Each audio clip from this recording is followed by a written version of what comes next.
अरे रानी, तुम सावली, ऊपर से यह काली साड़ी, वो अच्छी दिखेगी क्या तुम्हारे ऊपर? पहले ही तुम्हारे रंग को देखकर लोग ताना मारते हैं। पूरब रानी को बोला। देखो ना पूरब, मैं बोलती तो कहती, सास बोलती रहती है हमेशा। ऐसा लगता है जैसे कौवे को काला टीका लगाया हो। पति और सास का बोलना सुनकर जरा उदास हो गई।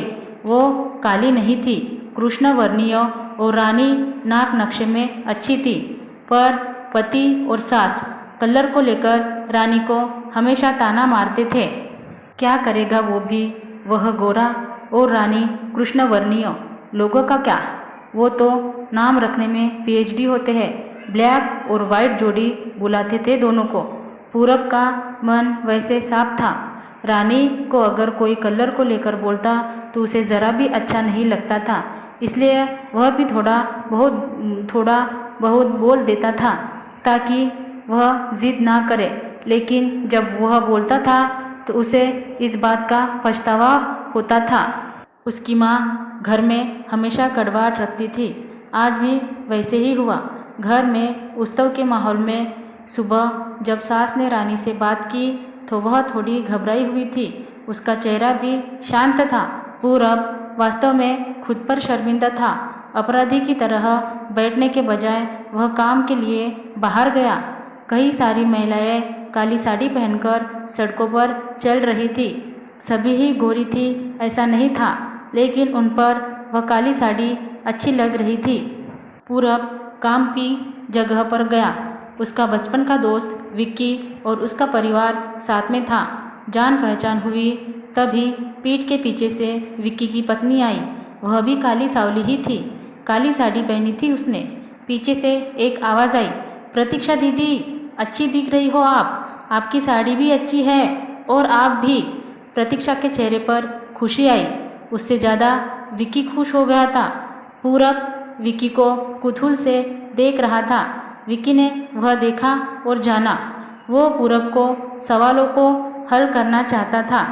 विक्की ने पूरब से सीधे ही पूछ लिया, पूछो, तुम्हारे मन में जो भी है, मैं तुम्हें उसका उत्तर देने के लिए तैयार हूँ। पूरब पहले हड़बड़ाया, फिर वह बोलने लगा कि नहीं नहीं, ऐसा कुछ भी नहीं है। विक्की ने पूरब से कहा, तुम मुझे नहीं जानते कि मैं लोगों का मन कितने अच्छे से पढ़ सकता हो। तुम तो मेरे बचपन के मित्र हो। तुम्हारे मन की बात भला मुझसे कैसे छुपी रह सकती है? विक्की आगे बोला, चलो ठीक है, तुम्हारा सवाल मैं ही बता देता हूँ। तुम यही सोच रहे हो ना कि मेरी पत्नी जो रंग से काली है और आज उसने काली साड़ी पहन रखी है, फिर भी वह और मैं इतना खुश कैसे? पूरब सब कुछ शांति से सुन रहा था और कुछ भी नहीं बोल पा रहा था। विक्की बोला, काला रंग ऐसा रंग है जिसमें दुनिया का कोई भी रंग मिला दे वह कभी नहीं बदलता, यानी कि किसी और रंग की संगत में वह अपना अस्तित्व कभी नहीं छोड़ता। इसी प्रकार प्रतीक्षा भी दिल से एकदम उस कलर के जैसी है, कभी भी रंगीन ना होने वाली लड़की है। वह अपनी मर्जी से जिए, यही मुझे लगता है। मैं उसे खुश देखना चाहता हूँ। लोगों का क्या, वह तो बैठे ही है बुरा भला बोलने के लिए। गोरी औरत रही तो छिपकली बोलते हैं, काली होती है तो चूहा या कौवा बोलते हैं। क्या क्या नहीं बोलते लोग। ताना मारने वाले मारते रहे, हमें हमेशा खुश रहना चाहिए। वही मैं अब कर रहा हूँ। वो सुबह मुझे बोली, मैं कैसी दिख रही हूँ? अच्छी लग रही हो तुम। ऐसा बोलने पर उसके चेहरे पर वह कोलगेट स्माइल देखकर मुझे सकारात्मक ऊर्जा मिली। घर से बाहर निकले तो सभी बोलने लगे कि अच्छी लग रही हो भाभी। हम दोनों ने अच्छे मन से यह बात सोची, कोई ना कोई ताना मारने के लिए बोला ही होगा ना, उस वजह से जीने की दिशा क्यों बदले। पूरब को उसके घर का सुबह का माहौल याद आया। वह खुद पर ही चिढ़ गया। उसे लगा वो सचमुच में गलत था। मैं ही रानी को दुख देता हूँ, उस वजह से सब उसे बोलते हैं। अब मुझे ही अपनी भूल सुधार कर उससे माफ़ी मांगनी होगी। उसने हंसते हुए विक्की को अलविदा कहा। अपना काम निपटाकर वह एक साड़ी की दुकान पर गया। रानी के लिए उसने काले रंग की साड़ी ली और घर गया। घर जाने के बाद रानी शांत बैठी थी। उसने रानी को आवाज़ दी और साड़ी उसके हाथों में दे दी। रानी को ज़रा अलग ही लगा।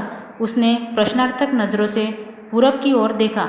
उसने बॉक्स खोलकर देखा तो काले रंग की साड़ी थी। रानी, मैं लाया हूँ तुम्हारे लिए यह साड़ी, आज पहन के दिखाओ, कैसी दिखती हो तुम?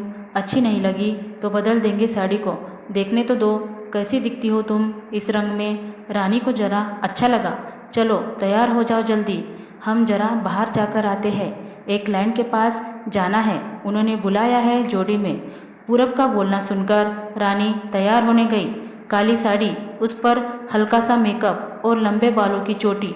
पूरब भी क्या, पूरब की माँ भी रानी को देखते ही रह गई। पूरब बोला, रानी सॉरी। हाँ, अरे लोगों की बातों में आकर मैं तुम्हें हमेशा बोलता रहा और खरा सौंदर्य किसमें है यह मैं भूल गया था। रंग दो ही है, यह जानकर फिर जीना छोड़ते क्या, अपनी खुद की पसंद छोड़ते क्या। तुम्हें काली रंग की साड़ी पहनना बहुत अच्छा लगता था ना, पर मैं हमेशा तुम्हें टोकता रहा। अब मुझे समझ में आया, किसी भी रंग में रंगते वक्त मन साफ हो तो खूबसूरती निखरती है। तुम चाहती हो वैसे ही जियो, मैं कभी तुम्हें नहीं बोलूँगा। और हाँ, सचमुच सुंदर दिखती हो तुम, तुम्हारे रंग पर अच्छा खिलता है यह काला कलर। रानी के चेहरे की लाली और भी ज़्यादा बढ़ गई थी यह बात सुनकर। शर्मा कर वह पूरब को बोली, क्या आप भी? पूरब ने रानी का मुस्कुराता हुआ चेहरा देखा और उसके बदले हुए विचारों से पूरब खुश हुआ। मन ही मन पूरब ने विक्की को धन्यवाद किया, क्योंकि यह परिवर्तन विक्की के शब्दों द्वारा हुआ था। खूबसूरत दिखने के लिए खूबसूरत दिखना ज़रूरी नहीं है, बल्कि खूबसूरत सोच होना ज़रूरी है। इंसान का अगर मन सुंदर है तो इससे कोई फर्क नहीं पड़ता कि वह किस रंग का है। धन्यवाद दोस्तों।